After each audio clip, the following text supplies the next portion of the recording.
Ciri pilihan pertama ialah seorang lelaki itu mestilah kuat berpegang teguh kepada agama. So jadi perempuan, jangan kata dalam Islam, lelaki je yang boleh pilih.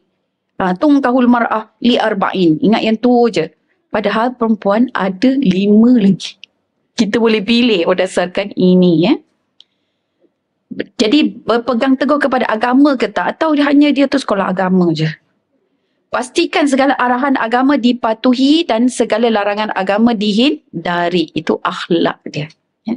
Surah Al-Hujurat ayat 13, wahai manusia, sesungguhnya kami ciptakan kamu daripada seorang lelaki dan seorang perempuan. Inna khalaqnakum min dzakari wa unsa wa ja'alnakum syu'uban wa qabaila lita'arafu, untuk saling mengenal.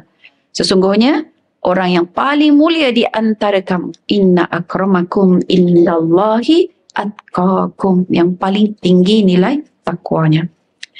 Dan Rasulullah sallallahu alaihi wasallam bersabda, bila datang pinangan kepada kamu dari orang-orang yang kamu redai agamanya dan akhlaknya, maksudnya sekufu lah tu, maka kahwinkanlah dengannya.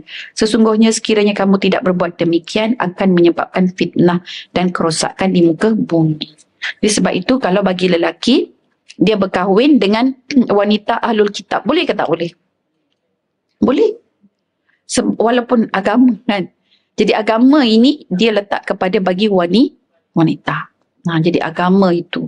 Agama of course lah, kalau lain agama tak boleh. Kecuali yang ahlul kitab saja. Sebab itu kita dah bincangkan kan. Kalau agama Kristian, agama Hindu, agama Buddha, tak boleh. Dia sama dalam bab akidah ini, iaitu mentauhidkan Allah. Wahai manusia, sesungguhnya kami ciptakan kamu dari seorang lelaki dan seorang perempuan. Sudah ya?